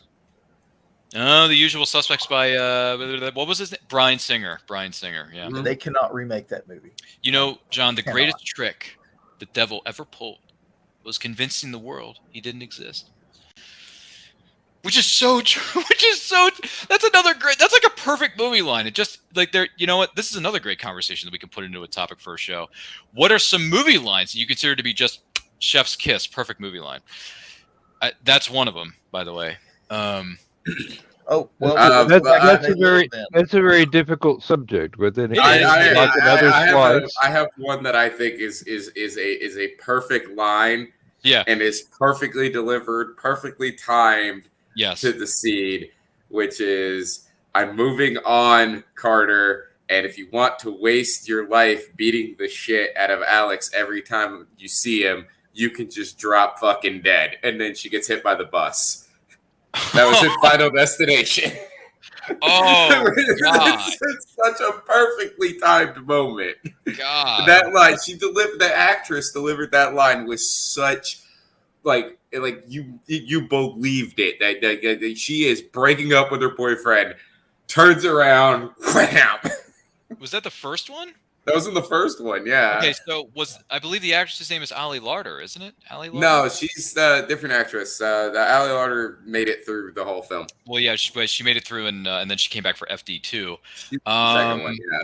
The girl that I'm talking about was I don't remember the actress's name. I gotta Google this now. You're killing me with this. Well, no puns intended, but you know. We're not taking requests, Ryan. You're safe. No. I'm just saying, like, by the way, the first Final Destination movie, just so we're apparently Skunk Rocket likes to get on the horror bandwagon. The first Final Destination. Well, that's his wheelhouse. Yeah, but what was the actress's name? Or maybe Amanda Detmer. Oh yeah, okay, Amanda Detmer. Yeah, I remember her. She's been in some stuff. Anyway, so the horror bandwagon, the first Final Destination movie I saw that just scared it. This movie, point blank, scared the living crap out of me. It made me not want to go to any more amusement parks ever again. And that was Final Destination 3. Yeah. Mary Elizabeth Winstead is amazing in the. I think the cast is really good in the movie, but she's the driving force behind it. And then as soon as the movie was over, I'm thinking, okay, no more amusement parks. No carousels, nothing, nada. I can't do it anymore. This movie just scared me off completely. That movie scared me so bad. I was like, do I even want to watch the other movies in this franchise? And as a matter of fact, I ended up doing that. I watched the original Final Destination, then Part 2, and then that was it. I was like, I can't watch anymore. No more. I can't watch FD4. Can't watch Part 5, and I think there was a 6th one somewhere. No, there hasn't been a 6th one yet. Well, they're going to put it out though soon, right? Yeah, there's rumors. Okay, this is a remake, not a remake, but like a reboot. It's like a soft reboot. Right? Yeah, there's going to be like a 6th one that's going to come out on like. I think it's going to be like HBO Max exclusive or something though. Oh, it'll be on HBO Max, great. Or now it's called Max. I'll tell you one that made me want to give up driving. What? Oh yeah, which one was this? Dennis Weaver in Duel. Duel. You know, I have not seen that. Oh, you should. I have not seen that. It was made for TV. Yeah. But it was really, really well done. I have not seen that. Dang it. It was also Steven Spielberg's first directorial debut. That was his first gig? Yeah. Mm-hmm. Dang, I thought... And it scared the living... I did not want to drive again for a long time. Apparently, I don't know my history very well with film, because I honestly thought Spielberg's first gig was the Shark movie. I thought it was Jaws. No, so that was the one that made him famous. Yeah, I thought it was Jaws. Boy, was I just wanted to point out that... I just found out that one of the actors from the Final Destination films, what his name is, and it's messing with my head, because I'm scrolling through the actors because I just looked up the Amanda Detmer, but I'm looking at all of them from all of the movies because they just happen to be in front of my face, and there's the kid from Part 2, the one that goes to the dentist, right? Yeah. His name is James Kirk. Oh my god! I was sitting. I'm like desperately trying to figure out if his middle name's Tiberius, because if it isn't, somebody screwed up. Oh my god! Oh, I haven't seen any of those movies in like forever, but just FD3 stands out so much in my mind. Dude. So much. And even FD2, because everyone keeps posting the freaking meme on social media where, hey, if you're driving a car and you're behind a truck that has cables and giant logs in it, you better get the frack out of there because you're probably going to get killed by death like they did in FD2. I'm like, oh, great. Final Destination 2. The meme continues. What I love is people who this is something that I love about movies. It's that when you're not an expert in a certain thing, and it happens in the film, a normal person is entertained, right? Mm-hmm. And when that same thing happens to somebody sitting there watching, and they happen to be an expert on that thing, and the movie makers did something that was factually incorrect, right? It takes you out of the movie for a minute, and it drives you up the wall, and you have to like unlogic it somehow. And sometimes that's hard to do. It's hard to just take your brain out and enjoy something. Final Destination 2 is a perfectly good example because I grew up in a truck driver family. And let me tell you something. They don't chain logs down to flatbeds like that. Those trailers specifically have guards that are designed to prevent that from happening. So I'm watching the movie going like, that's pretty interesting, but that would never happen. Also, what was with the spare fuel tank on the trailer? What was up with that? I didn't know these trailers were powered. It beats me. I don't know. By the way, one other thing that'll drive you nuts when you know it and you see it in every movie. Diesel fuel is as explosive as gasoline, supposedly. Yeah. No. No. 1,000 times no. Dan's upset. I'm not upset. It's just. Yeah, Skunk's still talking about horror films. And I've got plenty more of those truck ones where that came from, especially if the movie's specifically about trucks. Do not get me started on Black Dog. Oh my god. Black Dog, Breakdown is another one. Fast and the Furious, Maximum Overdrive. Those are all movies that I watch and I'm just like, oh, that can't. I suspended disbelief for a long time with that franchise, and then when they got to Furious 7, which by the way that was Paul Walker's last movie, rest in peace, Paul Walker. When Furious 7 has the car going from one window to the next on a high-rise building, like this tall building in another country, going from one building to the next, and then Brian looks at Dom and he says, "Cars don't fly, Dom. Cars do not fly." And he just did it, and I'm like, okay, you know what? I've liked this franchise up to a point, but this, I can't suspend disbelief. Like, I'm sorry, I just can't do this anymore. And then when the movie ended with the tribute to Paul Walker driving off into the sunset, and then him with Mia, and leaving the heist family behind, or the heist life behind, I'm just like, yeah. End the franchise, let Paul Walker's memory rest in peace and move on with your lives. But no! They're going to milk the cash cow for all 50,000 sequels because Fast 10 just came out. And despite the negative critical reception, Vin Diesel goes on social media and says, oh, by the way, this was the first of three that we're going to end the series with, allegedly. And I'm like, you freaking moron. Here is my thing.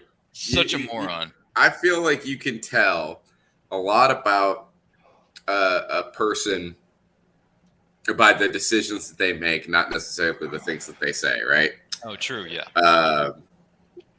And Vin Diesel, I think, is a perfect example of that. Not to insult the man or anything. However, I do want to point out he did not want to return for Fast and Furious, for second Fast and Furious, Too Fast, Too Furious. One, yeah. He didn't want to return for that. They had to get another actor to come in and play that part so that they could do the film. They had to rewrite the script. You see that in Hollywood all the time. We had to rewrite the script so we can have this other character who is a replacement for this guy. Mm-hmm. That led to that movie sucked so bad that when they made the third one, they were like, we're going to take it out of that world and put it in this world. But to tie it all back at the very, very end, they had to put in that Vin Diesel cameo. That's right? The third one, yeah. That was just a cameo. That's all that was. It was just a cameo. It was he got so much love from doing that cameo. That was enough to convince him, I need to keep doing this character. Dom Toretto. You see it because all of his other roles were like even Riddick. Was, something that he created. Yeah, he loved like that. The first movie, everybody loved. When he did the second one, they were just all like, "This sucks," and it was really coming down to Vin Diesel can only play like one character. It has to be this guy. You know, he's so stuck in that role now, and he can't do anything else. Yeah. Oh, Unless you count his That's brief off-screen? voiceover. Unless you count Yeah.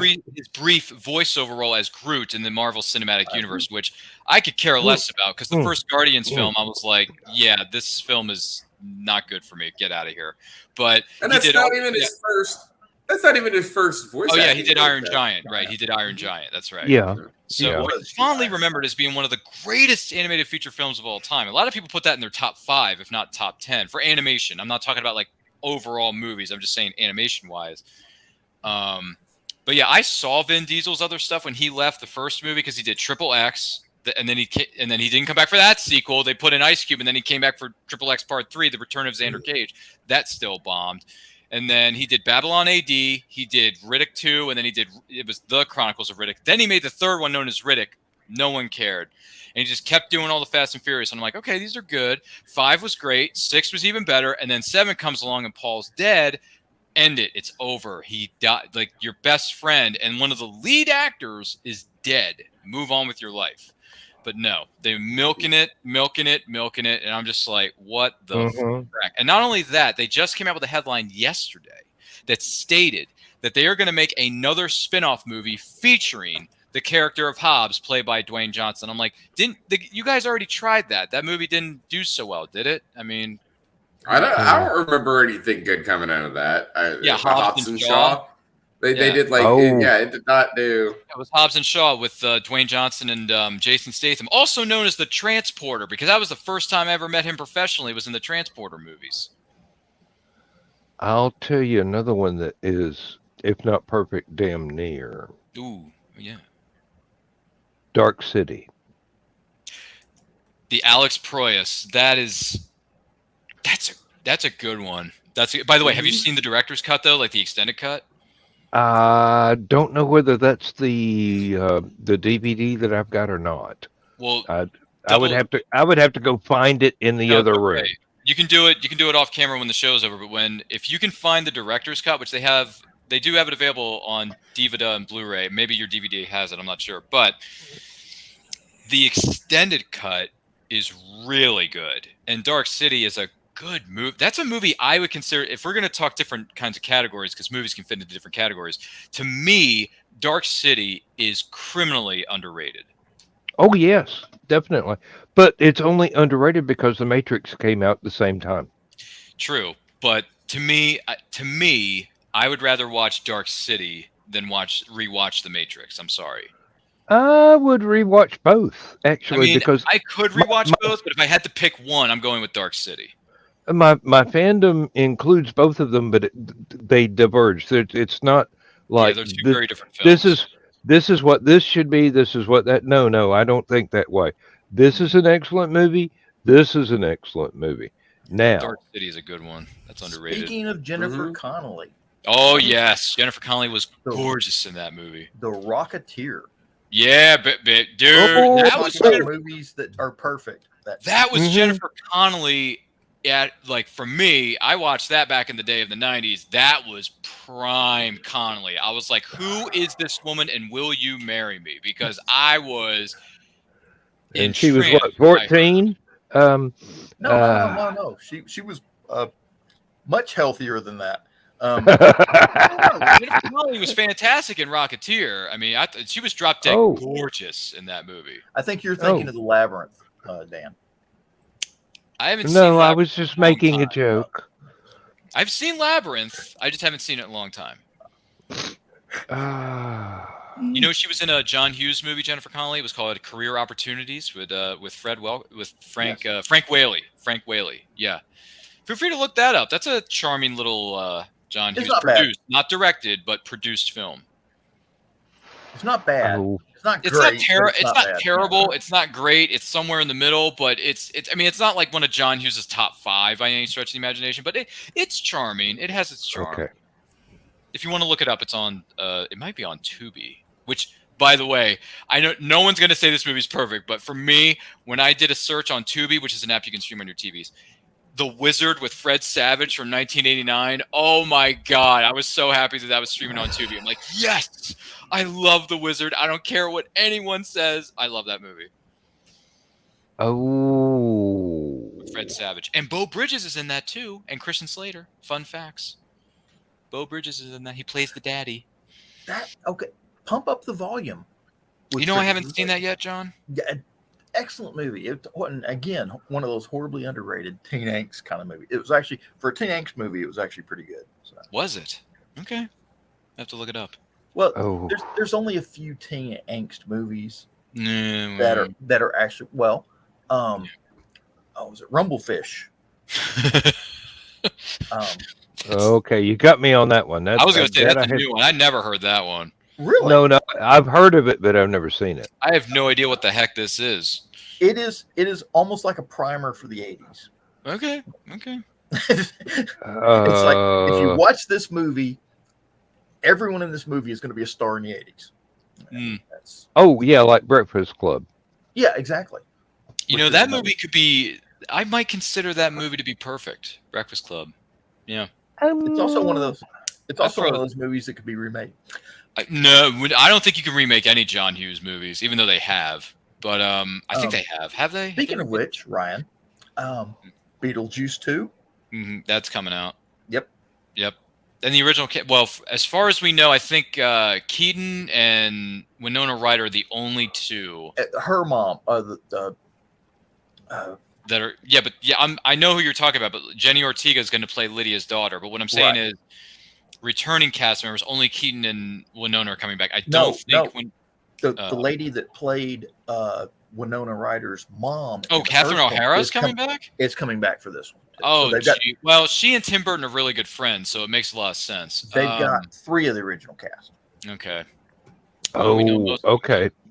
And then Gina Davis is going to come back as a ghost, right? I'll tell you a whole series of movies that is Gina Davis could come back as a ghost. Absolutely perfect, and I would not change a single frame. What movie is it? The Thin Man series with Myrna Loy and William Pell. Spy Adventures. They are screwball comedies. Oh, they're screwball comedies. They're screwball comedies, and they are mysteries at the same time. Okay. Oh, by the way, Dawn brings up a good point. She says the scariest semi or car moment I've ever seen in my life is from Christmas Vacation.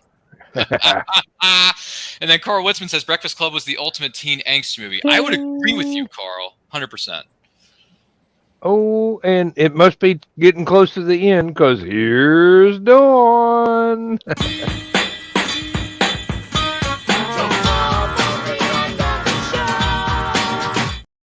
Woo! Dawn is here. Woo! She'll be here for 5 minutes, and then we got to close up shop. No, I'm making up for my 10 minutes last time. Oh. Hi, Dawn. Good to see you. How are you, superstar? Not too bad. Great. Happy Throwback Thursday. The novelist who did Rumblefish, which is also The Outsiders, so that kind of all goes together. Anyways. Outsiders. That was the other one I was trying to think of. Thank you, Dawn. You know, we read that book when we were in school. I remember that book, The Outsiders. We never did, but I've read it multiple times. I've read most of her novels, especially from when I was in high school. The 5 that she had out. Book. Yeah, The Outsiders is pretty good. Oh Lord, we didn't even. That didn't come out right. That was hot for you, but that didn't come out right. Heart to Heart did a pretty good job of recreating Nick and Nora. Good Lord. We didn't even touch on the genre of westerns in the perfect movie. Westerns. Oh yeah, you know what? I know I have an answer for that. I also know Joe has an answer for that for sure. Oh, fantastic. Okay. I'm curious now. Westerns? Yeah, when it comes to westerns, what's a movie you consider to be perfect in the western film genre? That's a good question too. That's a really. They call me Trinity. Not familiar. I haven't seen that, but okay. There's a lot I haven't seen. I haven't seen Trinity. I haven't seen Shane. There's a lot of Silverado. Trinity is still my name. That's another one. Silverado. I was going to say the one that I'm going to say is The Quick and the Dead. Oh, dude! Okay, I thought I was the only one in this club. Okay, Quick and the Dead is a fun western. That is a good western.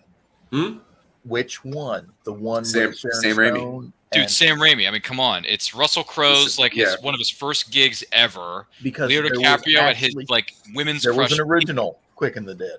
So, Mm.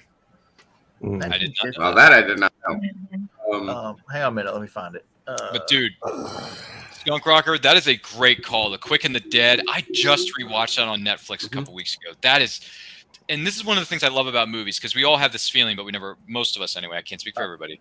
Most of us never act on this emotion, but we have these feelings of, I want to get revenge on that guy. Yeah, I want to get revenge. Dude, I love revenge in movies. I love it. And The Quick and the Dead is just, yes, it's a quick draw contest. Yes, which is the backdrop of it. Don't get me wrong.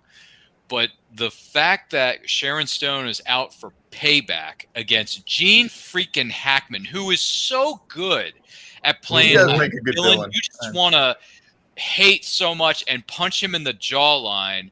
I'm like, dude, this is a great movie. And Gene Hackman is perfect as the villain. He's perfect. He's great. I love. I would say that one of my favorite. my perfect Western is probably a tie between Treasure of Sierra Madre. We don't need no. I just Magnificent Seven. Yul Brenner. Was that Yul Brenner? Yes, Yul Brenner was in that.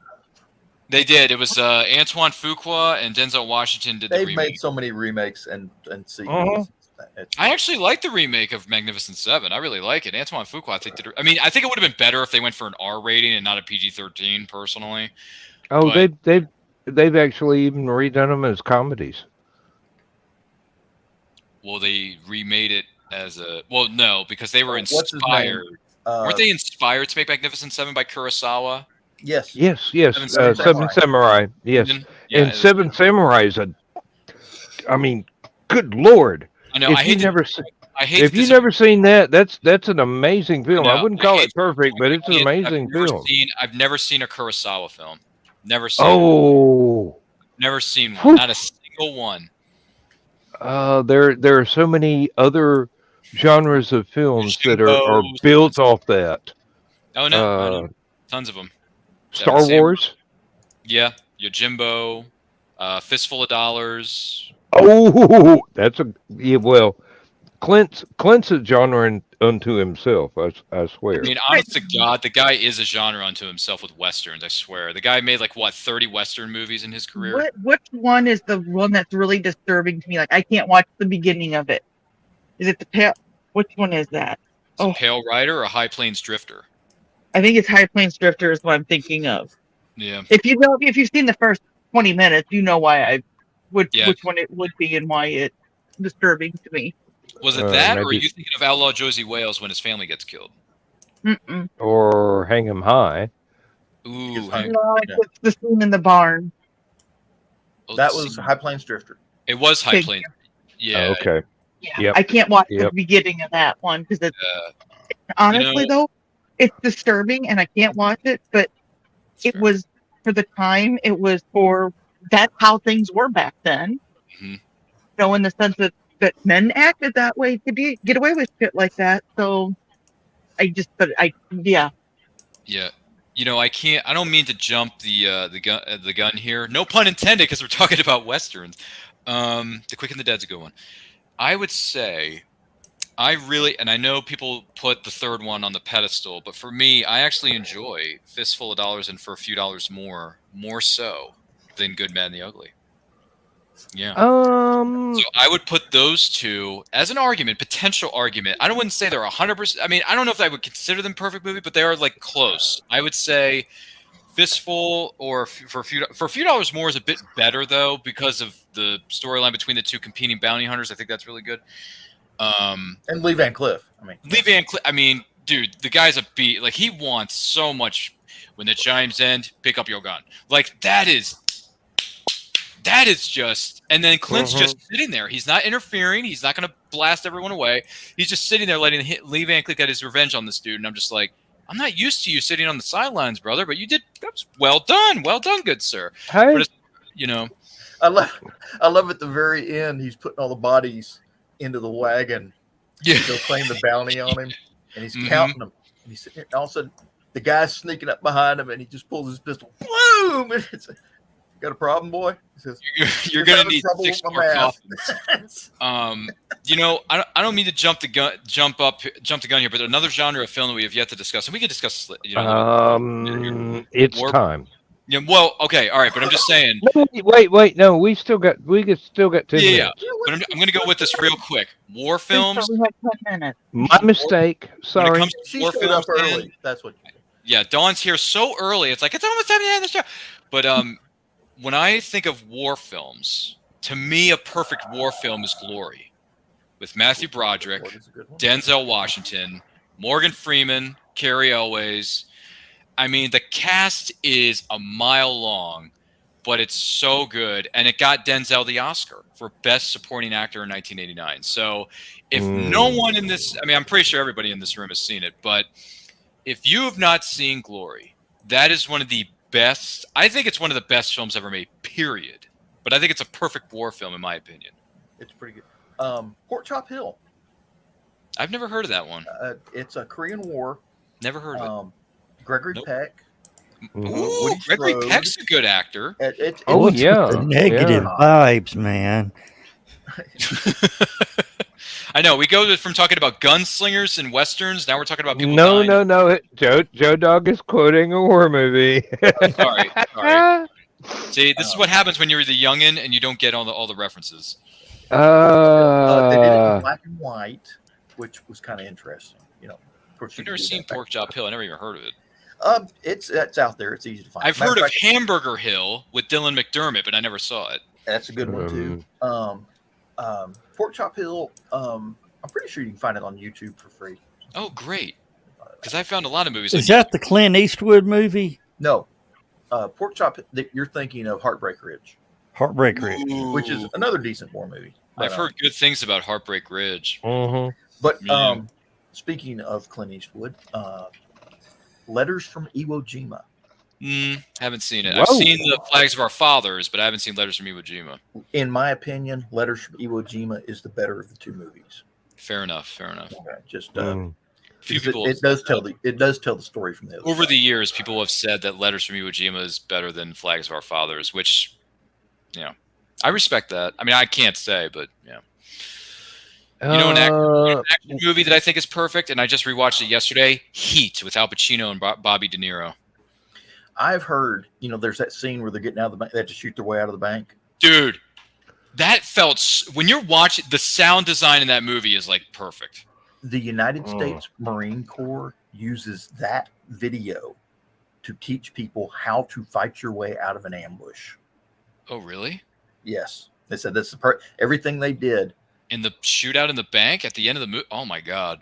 Says that is how you fight your way. If you're surrounded and you got to fight your way out of an ambush, that's how you do it. That's a great movie, by the way. By the way, both cuts in the movie are good too because they came out with the definitive director's cut a couple years back, and they put it out on Blu-ray. I have it here in my home. It's a really good, but I think the movie just point blank is fantastic. I mean, the tension builds from scene to scene and then the confrontation in the diner between Pacino and De Niro was just. It's so real. It just feels real. Like these are actors portraying characters, yes, but you feel like this is how cops and bank robbers, it just felt real to me. You know what I mean? When you're watching a movie, you just feel like you're living in this world that the director has set up for you. You know what I mean? It's so good. And Michael Mann nailed it in that movie. Yep. Michael Mann always did a lot of good gunfight scenes and stuff. By the way, I think Collateral is a great film by Michael Mann. 100%. I love Collateral with Tom Cruise and Jamie Foxx. You remember that one, John? Yes. Very good movie. Great freaking movie. Sicario. Sicario, yeah. With Denny Villeneuve right there. Benicio del Toro and Emily Blunt, Josh Brolin. John Bernthal is in that, by the way, aka the Punisher from Marvel. Shane from The Walking Dead. Yes, Shane from The Walking Dead. Oh Lord, there's There's so many. also, There's another really, really good movie we haven't talked about yet, the action genre, that I think is, if we're talking about perfect movies, Yeah. right? Baby Driver. Ooh, I just saw that for the first time last year. That is a darn good heist movie. That is how you start a movie right there. Okay. Dude, it's such a good movie. I had no idea the film was going to be that good until I saw it. If you ever see Benicio del Toro in Way of the Gun, have you ever seen this one? If you like Heat, you'll like this one. Okay. Because it has a really it's a twisted story. That's all. Twisted story. Okay. Oh, you keep saying Benicio del Toro. That reminds me. Gun, apparently. It's not Benicio, but it's Javier Bardem. Bardem. Yeah. No Country for Old Men. Yep. What's the most you ever lost in a coin toss? Call it friend. Dude, that movie was so messed up, and that ending. Oh my god, that ending was messed up. Oh, messy movie that was. Whew. That makes me now. That movie makes me think: if you find the duffel bag full of money, just leave it alone and keep on going. He got away clean. Which is crazy to me. His conscience got to him, and I got to take that guy some water. You know, which is crazy to me. That's where it all went downhill. In other words, don't have a conscience. I don't know. I wasn't really. I mean, I thought the movie had its moments, but overall, I did not like No Country for Old Men very much. I didn't like it very much. Certain moments in the film worked for me, but the rest of it, I'm like, dude, this movie is dry. This is a very slow burn, and it's not the good type of slow burn for me either. Now, did you notice there was no soundtrack? That's why it was so slow burn. Yeah, no music. There was no score, right? There was no score. Yeah. You were talking war movies earlier. I'm going to throw this one out here just because it's one of my favorites, and it's really got underrated. Is The Great Raid. It's from HBO. It's from HBO. Takes place during World War II in the Pacific. And I've mentioned it before, probably. Nice. But it's got one of those all-star casts that you're like, oh, that guy, oh, that guy, oh, that guy. I knew this guy. Oh yeah. That's kind of like the back when the disaster movies were the big thing back in what was it? Irwin Allen disaster movies. That should be. I think that's been copyrighted. Wait till we step into the studio on Monday, pal, because Monday's discussion is going to be full of hot takes on what we consider to be perfect movies, let me tell you. Cool. Carl was saying we're having a great animated discussion tonight. Thank you, Carl. Airport. So are you just using us for your investigative purposes? Pretty much, yeah. No. he was very clear about this, that at the very beginning he was just all like, This is I'm doing research for my podcast that I just wanted to ask you guys about. And he's got a pen and paper down below screen. No, I don't. Writing this down. I do not. He's just going to go back and watch the recording, and No. I wasn't trying to. I wasn't trying to take over anyone's show. I was just asking a question, but I didn't mean for it to come off as a marketing ploy. I didn't mean for it to come off that way. That's all right. We don't start off the show with a damn topic. Okay. Yeah, that's the point of the show. Is that everybody just talks about whatever. I mean, if you have a topic.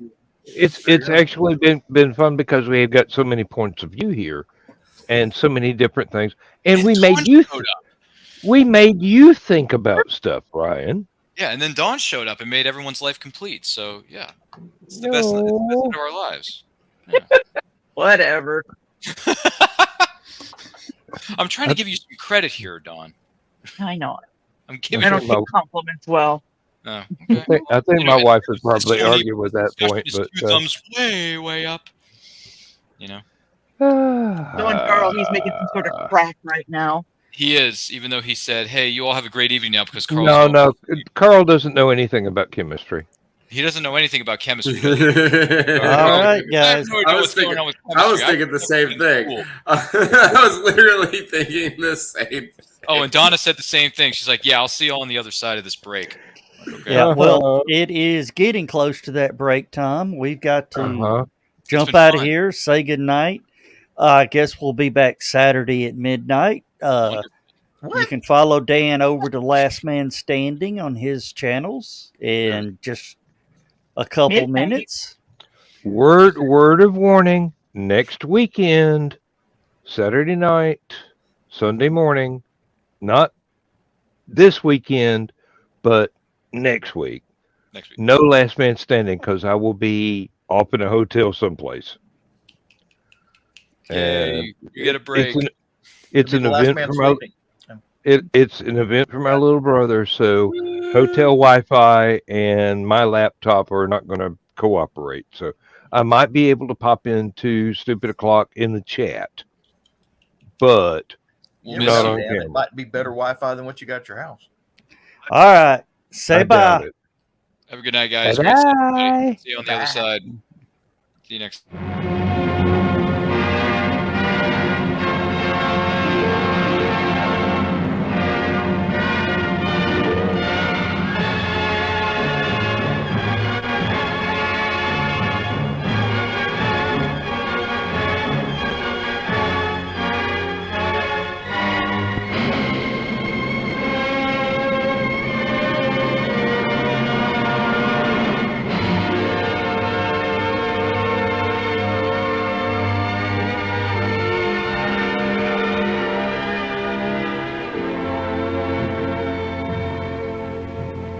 I have slept the surly bonds of earth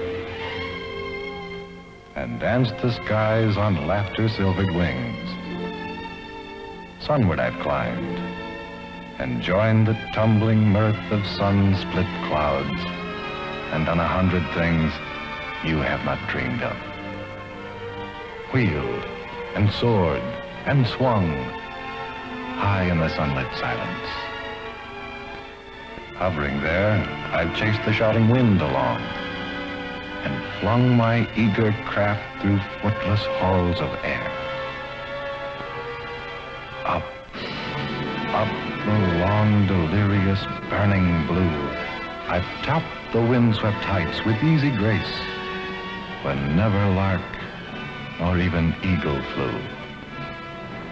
And while with silent, lifting mind, I've trod the high, untrespassed sanctity of space, put out my hand, and touched the face of God.